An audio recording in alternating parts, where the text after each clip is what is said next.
ಮಾನವೀಯತೆಯ ಸಂಬಂಧ. ತಡರಾತ್ರಿ ಸಮಯ. ವಂದನ ಗಾಢ ನಿದ್ರೆಯಲ್ಲಿದ್ದಳು. ಆಗ ಅವಳ ಗಂಡ ರಂಜಿತ್ ಕುಡಿದ ಅಮಲಿನಲ್ಲಿ ತೋರಾಡುತ್ತಾ ಕೋಣೆಗೆ ಬಂದವನೇ ತಕ್ಷಣವೇ ವಂದನಾಳನ್ನು ಎಳೆದು ನೆಲಕ್ಕೆ ಅಪ್ಪಳಿಸಿ ಕಿರುಚಿದ್ದ. ನನ್ನ ಬೆನ್ನ ಹಿಂದೆ ಪರಪುರುಷರ ಜೊತೆ ಮಾತನಾಡುತ್ತೀಯಾ? ವಂದನ ನಿದ್ರೆಯಲ್ಲಿದ್ದ ಕಾರಣ ಜೋರಾದ ಶಬ್ದಕ್ಕೆ ಅವಳ ನಿದ್ರೆ ಒಮ್ಮೆಲೆ ಕೆಟ್ಟು ಹೋಯಿತು ಮತ್ತು ತಲೆಯಲ್ಲಿ ಭೀಕರ ನೋವಿನ ಅಲೆ ಎದ್ದಿತ್ತು. ಯಾವುದೋ ಭೂಕಂಪ ಬಂದಂತೆ ಅನುಭವ ಅವಳಿಗಾಯಿತು. ಅವಳು ತನ್ನ ಹೃದಯ ಬಡಿತವನ್ನು ನಿಭಾಯಿಸಿಕೊಳ್ಳುವಷ್ಟರಲ್ಲಿ ರಂಜಿತ್ ಅವಳ ಮೇಲೆ ಏಟುಗಳ ಮಳೆ ಸುರಿಸುತ್ತಾ, ಹೇಳು, ನೆರೆಯ ವಿಕ್ರಮ್ನ ಜೊತೆ ನಿನಗೇನು ಸಂಬಂಧ ಎಂದು ಕೇಳತೊಡಗಿದ್ದ. ವಂದನ ಸ್ತಬ್ಧಳಾದಳು. ರಂಜಿತ್ ಪ್ರತಿದಿನ ರಾತ್ರಿ ಅವಳಿಗೆ ಹೊಡೆಯುತ್ತಿದ್ದ. ಅವಳ ಅತ್ತೆವು ಅಕ್ಕಪಕ್ಕದಲ್ಲಿ ಕೈ ಎತ್ತುತ್ತಿದ್ದರು. ಈ ಕಾರಣದಿಂದ ವಂದನ ದಿನದಿಂದ ದಿನಕ್ಕೆ ಬಾಡಿ ಹೋಗುತ್ತಿದ್ದಳು. ನೆರೆಯ ಮನೆಯಲ್ಲಿ ವಿಕ್ರಮ್ ವಾಸವಾಗಿದ್ದ. ಅವನು ಅವಕಾಶ ಸಿಕ್ಕಾಗಲೆಲ್ಲ ವಂದನಳಿಗೆ ತಿಳಿ ಹೇಳಲು ಪ್ರಯತ್ನಿಸುತ್ತಿದ್ದ.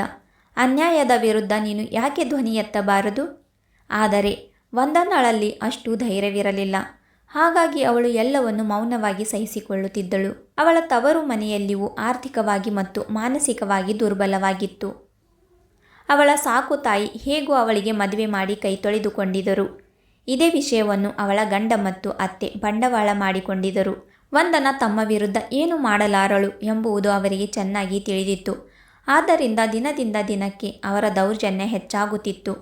ವಂದನ ಮೌನವಾಗಿರುವುದನ್ನು ನೋಡಿ ರಂಜಿತ್ ಅವಳ ಕೂದಲನ್ನು ಹಿಡಿದು ಎಳೆದುಕೊಂಡು ಕೋಣೆಯಿಂದ ಹೊರಗೆ ತಂದು ಹೊಡೆಯಲಾರಂಭಿಸಿದ್ದ. ಆಗ ದಮಯಂತಿ ಅವಳ ಅತ್ತೆ ಕೂಡ ಕೋಣೆಯಿಂದ ಹೊರಬಂದರು. ಅವರನ್ನು ಕಂಡ ಕೂಡಲೇ ವಂದನ ಗೋಳಾಡುತ್ತಾ, ಅತ್ತೆಯವರೇ, ದಯವಿಟ್ಟು ನನ್ನನ್ನು ಉಳಿಸಿ ಎಂದಳು. ಅದಕ್ಕೆ ಅವರು, ನಾನೇ ಅವನಿಗೆ ಹೇಳಿದ್ದು ನಿನಗೆ ಆ ವಿಕ್ರಮ್ನ ಜೊತೆ ಸಂಬಂಧವಿದೆ ಎಂದು. ತಪ್ಪು ಮಾಡಿದ ಮೇಲೆ ಹೊಡೆತ ತಿನ್ನಲು ಸಿದ್ಧಳಾಗಿರಬೇಕು ಎಂದರು. ರಂಜಿತ್ನ ಕೈಗಳು ವೇಗವಾಗಿ ಚಲಿಸುತ್ತಿದ್ದವು ಮತ್ತು ವಂದನಾಳ ನೋವಿನ ಕಿರುಚಾಟ ಇಡೀ ಮನೆಯಲ್ಲಿ ಪ್ರತಿಧ್ವನಿಸುತ್ತಿತ್ತು. ರಂಜಿತ್ ದಣಿದು ತನ್ನ ಕೋಣೆಗೆ ಹೋದ ಮೇಲೆ ದಮಯಂತಿಯವರು ವಂದನಾಳಿಗೆ ಜೋರಾಗಿ ಒಂದು ಪೆಟ್ಟು ಹಾಕಿ ಹಲ್ಲು ಕಡಿಯುತ್ತಾ ಹೇಳಿದರು, ಸೊಸೆ, ಇಷ್ಟು ರಾತ್ರಿ ಹೀಗೆ ಕಿರುಚಾಡಿದರೆ ನಮ್ಮ ಮನೆತನದ ಮರ್ಯಾದೆ ಏನಾಗಬೇಡ. ಬಾಯಿ ಮುಚ್ಚಿಕೊಳ್ಳಲು ಆಗದಿದ್ದರೆ ಬಾಯಿಯಲ್ಲೇ ಬಟ್ಟೆ ಹಾಕಿಕೊ. ದಮಯಂತಿಯವರು ಮಗನಿಗೆ ತಿಳಿ ಹೇಳುವ ಬದಲು ಸೊಸೆಯನ್ನೇ ಸುಮ್ಮನಿರುವಂತೆ ತಾಕೀತು ಮಾಡುತ್ತಿದ್ದರು. ಯಾಕೆಂದರೆ ಸೊಸೆ ಅಸಹಾಯಕಳು, ಅವಳು ಏನು ಮಾಡಲಾರಳು ಎಂಬ ಅಹಂಕಾರ ಅವರಿಗಿತ್ತು. ವಂದನ ನೋವಿನಿಂದಲೇ ಇಂತಹ ಗಂಡನನ್ನು ಬಿಟ್ಟು ಎಲ್ಲಾದರೂ ದೂರ ಹೋಗಬೇಕು ಅನಿಸುತ್ತಿದೆ ಎಂದಳು. ಆಗ ಅತ್ತೆ ಕುಟಿಲ ನಗುವಿನೊಂದಿಗೆ, ಸೊಸೆ, ನಿನ್ನ ಗಂಡ ನಿನಗೆ ಎಷ್ಟು ಹೊಡೆದರೂ ನೀನು ಸಂಸಾರವನ್ನು ಒಟ್ಟಿಗೆ ಇರಿಸುವುದನ್ನು ಕಲಿಯಬೇಕು ಎಂದರು. ಅಷ್ಟರಲ್ಲಿ ಇದ್ದಕ್ಕಿದ್ದಂತೆ ಬಾಗಿಲು ಬಡಿಯುವ ಶಬ್ದ ಕೇಳಿಸಿತ್ತು. ದಮಯಂತಿ ಗಾಬರಿಯಾದರು. ಇಷ್ಟು ರಾತ್ರಿ ಯಾರು ಬಂದಿರಬಹುದು ಎಂದು. ಅವರು ಕಿಟಕಿಯಿಂದ ಹೊರಗೆ ಇಣುಕಿ ನೋಡಿದಾಗ ಕಾಲು ಕೆಳಗಿನ ನೆಲವೇ ಸರಿದಂತಾಯಿತು. ಬಾಗಿಲಲ್ಲಿ ಪೊಲೀಸರ ತಂಡ ನಿಂತಿತ್ತು. ಪೊಲೀಸರನ್ನು ಕಂಡು ಅವಳು ಬೆದರಿ ಹೋದಳು. ಯಾರೋ ಪೊಲೀಸರಿಗೆ ದೂರು ನೀಡಿರಬಹುದು ಎಂದು ಅವಳಿಗೆ ಅನಿಸಿತ್ತು. ಆದರೆ ಮತ್ತೆ ಯಾವುದೋ ಕೆಲಸಕ್ಕೆ ಬಂದಿರಬಹುದು ಎಂದು ಸಮಾಧಾನ ಮಾಡಿಕೊಂಡಳು. ಅವಳು ವಂದನಾಳಿಗೆ, ಸೊಸೆ, ನೀನು ಹೋಗಿ ಅಡುಗೆ ಮನೆಯಲ್ಲಿ ಅಡಗಿಕೋ, ಹೊರಗೆ ಪೊಲೀಸ್ ಬಂದಿದ್ದಾರೆ ಎಂದು ಹೇಳಿ ಅವಳನ್ನು ಬಲವಂತವಾಗಿ ಅಡುಗೆ ಮನೆಗೆ ತಳ್ಳಿ ಹೊರಗಿನಿಂದ ಬಾಗಿಲು ಹಾಕಿದರು.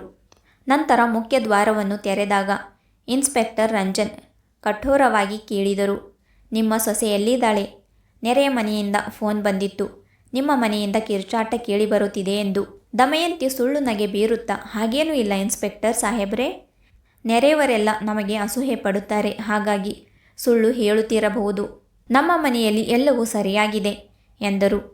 ಆಗ ಇನ್ಸ್ಪೆಕ್ಟರ್, ಸರಿ, ಹಾಗಾದರೆ ನಿಮ್ಮ ಸೊಸೆಯನ್ನು ಒಮ್ಮೆ ಕರೆಯಿರಿ ಎಂದರು. ಈಗ ದಮಯಂತಿಯವರಿಗೆ ದಿಕ್ಕು ತೋಚದಂತಾಯಿತು. ಸೊಸೆಯ ಮುಖ ನೆನಪಾದ ಕೂಡಲೇ ಅವಳಿಗೆ ತಲೆ ಸುತ್ತಿದಂತಾಯಿತು. ಏಕೆಂದರೆ ಅವಳ ಮುಖದ ಮೇಲೆ ಹೊಡೆದ ಗುರುತುಗಳು ಸ್ಪಷ್ಟವಾಗಿದ್ದವು. ಹರಿದ ಬಟ್ಟೆ, ತುಟಿಯ ಪಕ್ಕದಲ್ಲಿ ಹರಿಯುತ್ತಿದ್ದ ರಕ್ತ ಮತ್ತು ಚದುರಿದ ಕೂದಲನ್ನು ಕಂಡು ಸಣ್ಣ ಮಗು ಕೂಡ ಅವಳಿಗೆ ಹೊಡೆತ ಬಿದ್ದಿದೆ ಎಂದು ಹೇಳಬಹುದಾಗಿತ್ತು. ಅತ್ತ ಕೋಣೆಯಲ್ಲಿ ರಂಜಿತ್ ಕುಡಿದ ಅಮಲಿನಲ್ಲಿ ಪ್ರಜ್ಞೆ ತಪ್ಪಿ ಬಿದ್ದಿದ್ದ. ದಮಯಂತಿ ಗಾಬರಿಯಿಂದ, ನನ್ನ ಮಗ ಮತ್ತು ಸೊಸೆ ಈಗಷ್ಟೇ ಮಲಗಿದ್ದಾರೆ. ಈ ಸಮಯದಲ್ಲಿ ಅವರನ್ನು ತೊಂದರೆ ಪಡಿಸಲು ಸಾಧ್ಯವಿಲ್ಲ. ನೀವು ನಾಳೆ ಬೆಳಗ್ಗೆ ಬನ್ನಿ ಎಂದಳು. ಆದರೆ ಅಷ್ಟರಲ್ಲಿ ವಂದನಾಳಲ್ಲಿ ಎಲ್ಲಿಲ್ಲದ ಧೈರ್ಯ ಬಂತು. ಇಂದು ನಾನು ಧ್ವನಿ ಎತ್ತದಿದ್ದರೆ ಇವರ ದೌರ್ಜನ್ಯ ಇನ್ನೂ ಹೆಚ್ಚಾಗುತ್ತದೆ ಎಂದು ಅವಳಿಗೆ ಅನಿಸಿತ್ತು. ಅವಳು ಅಡುಗೆ ಮನೆಯ ಒಳಗಿನಿಂದ ಜೋರಾಗಿ ಬಾಗಿಲು ಬಡಿಯಲು ಶುರು ಮಾಡಿದಳು. ಮಹಿಳಾ ಕಾನ್ಸ್ಟೇಬಲ್ ಮಾಲತಿ ತಕ್ಷಣವೇ ಹೋಗಿ ಅಡುಗೆ ಮನೆಯ ಬಾಗಿಲು ತೆರೆದರು. ವಂದನಾಳ ಸ್ಥಿತಿಯನ್ನು ನೋಡಿ ಎಲ್ಲರೂ ಬೆಚ್ಚಿಬಿದ್ದರು. ಇನ್ಸ್ಪೆಕ್ಟರ್ ರಂಜನ್ ದಮಯಂತಿಯನ್ನು ದಿಟ್ಟಿಸಿ ನೋಡುತ್ತಾ ಕೇಳಿದರು, ನಿಮ್ಮ ಸೊಸೆ ಈ ಸ್ಥಿತಿಯಲ್ಲಿ ಮಲಗುತ್ತಾಳೆಯೇ? ನಿಮ್ಮ ಮಗ ಎಲ್ಲಿದ್ದಾನೆ? ದಮಯಂತಿ ಈಗ ಏನು ಹೇಳಲು ಸಾಧ್ಯ? ಅವಳು ತಲೆ ತಗ್ಗಿಸಿದಳು. ವಂದನ ಅಳುತ್ತಾ ಹೇಳಿದಳು, ಸಾರ್, ಅವನು ಕೋಣೆಯಲ್ಲಿದ್ದಾನೆ. ಇಂದು ನನ್ನನ್ನು ತುಂಬ ಕ್ರೂರವಾಗಿ ಹೊಡೆದಿದ್ದಾನೆ. ನಾನು ನೋವಿನಿಂದ ಕಿರ್ಚುತ್ತಿದ್ದಾಗ ನನ್ನ ಅತ್ತೆಯು ನನ್ನ ಮೇಲೆ ಕೈಯೆತ್ತಿದ್ದಾರೆ ಎಂದು ಹೇಳುತ್ತಾ ಜೋರಾಗಿ ಅಳತೊಡಗಿದಳು. ಕಾನ್ಸ್ಟೇಬಲ್ ಮಾಲತಿ ಅವಳನ್ನು ಸಮಾಧಾನಪಡಿಸಿದರು. ಇನ್ಸ್ಪೆಕ್ಟರ್ ರಂಜನ್ ಕೋಣೆಯೊಳಗೆ ಹೋಗಿ ನೋಡಿದಾಗ, ರಂಜಿತ್ ಕುಡಿದ ಅಮಲಿನಲ್ಲಿ, ಎಲ್ಲಿಗೆ ಹೋಗುತ್ತೀಯಾ? ನೀನು ನನ್ನ ಪಾದದ ಪಾದರಕ್ಷೆಯಂತೆ ಇರಬೇಕು. ನಾನು ಪ್ರತಿದಿನ ನಿನಗೆ ಹೊಡೆಯುತ್ತೇನೆ. ನೀನು ನನ್ನನ್ನು ಏನು ಮಾಡಲು ಸಾಧ್ಯ ಎಂದು ಬಡಬಡಿಸುತ್ತಿದ್ದ.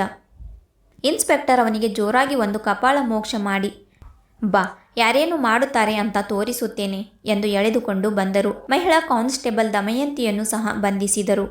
ಈಗ ತಾಯಿ ಮಗ ಇಬ್ಬರಿಗೂ ಬುದ್ಧಿ ಬಂದಿತ್ತು. ದಮಯಂತಿ ಸೊಸೆಯ ಮುಂದೆ ಗೊಗರಿಯುತ್ತಾ, ಸೊಸೆ, ನಮ್ಮನ್ನು ಬಿಟ್ಟು ಬಿಡುವಂತೆ ಹೇಳು. ನಾವು ಇನ್ಮೇಲೆ ಚೆನ್ನಾಗಿರೋಣ. ನಾನು ನನ್ನ ಮಗನಿಗೆ ಬುದ್ಧಿ ಹೇಳುತ್ತೇನೆ ಎಂದಳು. ವಂದನ ಅಸಹನೆಯಿಂದ ಮುಖ ತಿರುಗಿಸಿಕೊಂಡು, ನನಗೆ ನಿಮ್ಮ ಮೇಲೆ ನಂಬಿಕೆ ಇಲ್ಲ ಎಂದಳು. ಆಗ ದಮಯಂತಿ ಕೋಪದಿಂದ, ಖಂಡಿತ ನಿನ್ನ ಯಾವನೋ ಪ್ರೇಮಿಯೇ ಪೊಲೀಸರಿಗೆ ಫೋನ್ ಮಾಡಿರಬೇಕು ಎಂದು ಹೇಳಿ ಇನ್ಸ್ಪೆಕ್ಟರ್ ಕಡೆ ತಿರುಗಿ, ಇವಳಿಗೆ ನೆರೆಯ ವಿಕ್ರಮ್ನ ಜೊತೆ ಅಕ್ರಮ ಸಂಬಂಧವಿದೆ. ನಾನು ಇವಳಿಗೆ ಏನೂ ಮಾಡಿಲ್ಲ ಎಂದರು. ಅಷ್ಟರಲ್ಲಿ ವಿಕ್ರಮ್ ಅಲ್ಲಿಗೆ ಬಂದಿದ್ದ. ಅವನನ್ನು ಕಂಡು ದಮಯಂತಿ, ನೋಡಿ ಇನ್ಸ್ಪೆಕ್ಟರ್ ಸಾಹೇಬ್ರೆ, ಇವನೇ ಫೋನ್ ಮಾಡಿರೋದು ಎಂದಳು. ವಿಕ್ರಮ್ ನಿಖರವಾಗಿ ಉತ್ತರಿಸಿದ್ದ, ಹೌದು, ನಾನೇ ಫೋನ್ ಮಾಡಿದ್ದು. ಯಾಕೆಂದರೆ ನಾನು ವಂದನಾಳಿಗೆ ತನ್ನ ಪರವಾಗಿ ಧ್ವನಿ ಎತ್ತು ಎಂದು ಸಾಕಷ್ಟು ಬಾರಿ ಹೇಳಿದ್ದೆ. ಆದರೆ ಅವಳಿಗೆ ಧೈರ್ಯವಿರಲಿಲ್ಲ. ಇಂದು ಅವಳ ಕಿರುಚಾಟ ಇಡೀ ಓಣಿಯಲ್ಲಿ ಕೇಳಿಸಿದಾಗ ನನಗೆ ಸಹಿಸಲು ಸಾಧ್ಯವಾಗದೆ ಪೊಲೀಸರಿಗೆ ದೂರು ನೀಡಿದ್ದೆ. ಅನ್ಯಾಯ ನಡೆಯುವಾಗ ಪೊಲೀಸರಿಗೆ ಮಾಹಿತಿ ನೀಡುವುದು ಅಪರಾಧವಲ್ಲ. ದಮಯಂತಿ ಸಿಟ್ಟಿನಿಂದ, ನನಗೆ ಮೊದಲೇ ನಿಮ್ಮ ಮೇಲೆ ಸಂಶಯವಿತ್ತು. ಈಗ ನಮ್ಮನ್ನು ಜೈಲಿಗೆ ಕಳುಹಿಸಿ ನೀವು ಇಬ್ಬರು ಮಜಾ ಮಾಡುತ್ತೀರಲ್ವಾ ಎಂದಳು. ಈ ಮಾತು ವಂದನಾಳಿಗೆ ತುಂಬ ನೋವು ನೀಡಿತ್ತು. ಅವಳು, ಅತ್ತೆಯವರೇ, ಸಾಕು ಮಾಡಿ. ನಾನು ವಿಕ್ರಮಣ್ಣನನ್ನು ಆ ದೃಷ್ಟಿಯಿಂದ ನೋಡುವುದಿಲ್ಲ. ಅವರು ನನಗೆ ಅಣ್ಣನ ಸಮಾನ ಎಂದಳು. ಆದರೆ ದಮಯಂತಿ ಕಿರುಚುತ್ತಾ, ಇಂದಿನ ಕಾಲದಲ್ಲಿ ಯಾರು ಯಾರಿಗೂ ಸಂಬಂಧಿಗಳಲ್ಲ. ವಿಕ್ರಮ್ ನಿನ್ನ ಲಾಭ ಪಡೆಯಲು ನಿನ್ನ ವಿರುದ್ಧ ನಿನ್ನನ್ನು ಎತ್ತಿ ಕಟ್ಟುತ್ತಿದ್ದಾನೆ. ನಾಳೆ ನಾವು ಮನೆಯಲ್ಲಿ ಇಲ್ಲದಿದ್ದಾಗ ಅವನು ನಿನ್ನನ್ನು ಬಳಸಿಕೊಳ್ಳುತ್ತಾನೆ ಎಂದು ಕೂಗಾಡಿದಳು. ವಂದನ ಕೈಮುಗಿಯುತ್ತಾ ಹೇಳಿದಳು, ನನ್ನ ಸ್ವಂತದವರೇ ಆದ ನೀವು ನನ್ನವರಾಗದ ಮೇಲೆ ಯಾರು ನನ್ನವರು ಯಾರು ಪರರು ಎಂದು ನೀವು ನನಗೆ ಹೇಳಿಕೊಡಬೇಡಿ. ವಂದನಾಳ ಮೈದುನನಿಗೆ ಈ ವಿಷಯ ತಿಳಿದಾಗ ಅವನು ಹಾಸ್ಟೆಲ್ನಿಂದ ಓಡಿ ಬಂದ. ತನ್ನ ತಾಯಿ ಮತ್ತು ಅಣ್ಣ ಜೈಲಿಗೆ ಹೋಗಿದ್ದಕ್ಕೆ ಅವನಿಗೆ ನೋವಾಯಿತು. ಆದರೆ ಅವರು ಅತ್ತಿಗೆಗೆ ನೀಡುತ್ತಿದ್ದ ಕಿರುಕುಳದ ಬಗ್ಗೆ ತಿಳಿದ ಮೇಲೆ ಅವನು ಕೂಡ ಅವರನ್ನು ಉಳಿಸಲು ಪ್ರಯತ್ನಿಸಲಿಲ್ಲ. ಶೀಘ್ರದಲ್ಲೇ ವಂದನ ರಂಜಿತ್ನಿಂದ ವಿಚ್ಛೇದನ ಪಡೆದಳು. ಇಡೀ ಓಣಿಯಲ್ಲಿ ವಂದನ ಮತ್ತು ವಿಕ್ರಮ್ ನಡುವೆ ಸಂಬಂಧವಿದೆ ಎಂಬ ಸುದ್ದಿ ಹರಡಿತ್ತು. ಆದರೆ ಎಲ್ಲರ ಮಾತುಗಳನ್ನು ಸುಳ್ಳು ಎಂದು ಸಾಬೀತುಪಡಿಸಿದ ವಿಕ್ರಮ್ ಮಾನವೀಯತೆಯ ದೃಷ್ಟಿಯಿಂದ ಅವಳನ್ನು ಮತ್ತೆ ಓದಲು ಪ್ರೋತ್ಸಾಹಿಸಿದ್ದ. ಅವಳ ಶಿಕ್ಷಣದ ಆರಂಭಿಕ ವೆಚ್ಚವನ್ನು ಅವನೇ ಭರಿಸಿದ್ದ. ವಂದನಾಳಿಗೆ ಆ ಮನೆಯಲ್ಲಿರಲು ಇಷ್ಟವಿರಲಿಲ್ಲ. ಅವಳು ವಿಚ್ಛೇದನದ ನಂತರ ಬಂದ ಪರಿಹಾರದ ಹಣದಲ್ಲಿ ಕಾಲೇಜಿನ ಹತ್ತಿರವೇ ಒಂದು ಸಣ್ಣ ಬಾಡಿಗೆ ಮನೆ ಪಡೆದಳು. ಉಳಿದ ಹಣವನ್ನು ಫಿಕ್ಸ್ಡ್ ಡಿಪಾಸಿಟ್ ಮಾಡಿದಳು. ಅದರಿಂದ ಬಂದ ಬಡ್ಡಿಯಲ್ಲಿ ಅವಳ ಜೀವನ ಸಾಗುತ್ತಿತ್ತು. ಕಾಲೇಜಿನಲ್ಲಿ ಒಬ್ಬ ಪ್ರೊಫೆಸರ್ ತನ್ನ ತಮ್ಮ ತರುಣಗಾಗಿ ವಂದನಾಳನ್ನು ಮೆಚ್ಚಿಕೊಂಡರು. ತರುಣ್ಗೆ ಮಗುವಾಗುವ ಶಕ್ತಿ ಇಲ್ಲದ ಕಾರಣ ಅವನ ಹೆಂಡತಿ ಅವನನ್ನು ಬಿಟ್ಟು ಹೋಗಿದಳು. ಪ್ರೊಫೆಸರ್ ಎಲ್ಲವನ್ನು ವಂದನಾಳಿಗೆ ತಿಳಿಸಿದಾಗ ಅವಳು ಆಲೋಚನೆಯಲ್ಲಿ ಬಿದ್ದಳು. ಅವಳು ತನಗೆ ಅತೀವ ನಂಬಿಕೆಯಿದ್ದ ವಿಕ್ರಮ್ನ ಬಳಿ ಈ ಬಗ್ಗೆ ಚರ್ಚಿಸಿದಳು. ವಿಕ್ರಮ್ ಕೂಡ ತರುಣ್ ಬಗ್ಗೆ ವಿಚಾರಿಸಿ, ತರುಣ್ ಒಳ್ಳೆಯ ಹುಡುಗ, ಅವನಿಗೂ ಸಾಹಿತ್ಯ ಬೇಕು, ನಿನಗೂ ಜೀವನದ ಭದ್ರತೆ ಬೇಕು, ಮುಂದೆ ನೀವು ಮಗುವನ್ನು ದತ್ತು ಪಡೆದುಕೊಳ್ಳಬಹುದು, ಜೀವನವಿಡೀ ಒಬ್ಬಳೇ ಇರಲು ಸಾಧ್ಯವಿಲ್ಲ ಎಂದು ತಿಳಿ ಹೇಳಿದ್ದ. ಅವನ ಸಲಹೆಯಂತೆ ವಂದನ ಮದುವೆಗೆ ಒಪ್ಪಿದಳು. ಒಂದು ದೇವಸ್ಥಾನದಲ್ಲಿ ಅವಳ ಮತ್ತು ತರುಣ್ ಮದುವೆಯಾಯಿತು. ಮದುವೆಯ ನಂತರ ತರುಣ್ ಅವಳಿಗೆ ಜೀವನದ ಪ್ರತಿಯೊಂದು ಸಂತೋಷವನ್ನು ನೀಡಿದ್ದ. ವಂದನ ತನ್ನ ಓದನ್ನು ಪೂರ್ಣಗೊಳಿಸಿ ಖಾಸಗಿ ಕಂಪನಿಯೊಂದರಲ್ಲಿ ಕೆಲಸಕ್ಕೆ ಸೇರಿದಳು. 4 ವರ್ಷಗಳ ನಂತರ ವಂದನ ಮತ್ತು ತರುಣ್ ಸೇರಿ ಅನಾಥಾಶ್ರಮದಿಂದ ಒಂದು ಮುದ್ದಾದ ಹೆಣ್ಣು ಮಗುವನ್ನು ದತ್ತು ಪಡೆದರು. ಇಂದು ಅವಳ ಜೀವನದಲ್ಲಿ ಸುಖಕ್ಕೆ ಕೊರತೆ ಇಲ್ಲ. ವಿಕ್ರಮ್ ಯಾವುದೇ ರಕ್ತ ಸಂಬಂಧವಿಲ್ಲದಿದ್ದರೂ ಕೇವಲ ಮಾನವೀಯತೆಯ ಸಂಬಂಧವನ್ನು ಪ್ರಾಮಾಣಿಕವಾಗಿ ನಿಭಾಯಿಸಿ ತೋರಿಸಿದ್ದ. ಆ ಸಂಬಂಧಕ್ಕೆ ಹೆಸರಿಲ್ಲದಿದ್ದರೂ ಯಾವುದೇ ಸ್ವಾರ್ಥವಿಲ್ಲದೆ ಒಂದು ಮುಗ್ಧ ಜೀವಕ್ಕೆ ಆಸರೆಯಾಗಿ ಅವಳ ಬದುಕನ್ನೇ ಬದಲಿಸಿದ ತೃಪ್ತಿ ಅವನಿಗಿತ್ತು. ಗೆಳೆಯರೇ, ಅನ್ಯಾಯ ಮತ್ತು ದೌರ್ಜನ್ಯವನ್ನು ಮೌನವಾಗಿ ಸಹಿಸುವುದು ಎಂದಿಗೂ ಪರಿಹಾರವಲ್ಲ. ಧೈರ್ಯದಿಂದ ಧ್ವನಿ ಎತ್ತುವುದು ಅವಶ್ಯಕ. ಏಕೆಂದರೆ ಮೌನವು ತಪ್ಪು ಮಾಡುವವರ ಧೈರ್ಯವನ್ನು ಹೆಚ್ಚಿಸುತ್ತದೆ. ಮಾನವೀಯತೆಯ ಸಂಬಂಧವು ರಕ್ತ ಸಂಬಂಧಕ್ಕಿಂತ ದೊಡ್ಡದಾಗಿರಬಹುದು ಮತ್ತು ಸ್ವಾರ್ಥವಿಲ್ಲದ ಆಸರೆಯು ಒಬ್ಬರ ಜೀವನವನ್ನೇ ಬದಲಿಸಬಹುದು. ಸ್ನೇಹಿತರೆ, ಕತೆ ಇಷ್ಟ ಆದರೆ ಲೈಕ್, ಶೇರ್ ಆ್ಯಂಡ್ ಸಬ್ಸ್ಕ್ರೈಬ್ ಮಾಡಿ. ಮತ್ತೆ ಸಿಗೋಣ ಇನ್ನೊಂದು ಕಥೆಯೊಂದಿಗೆ.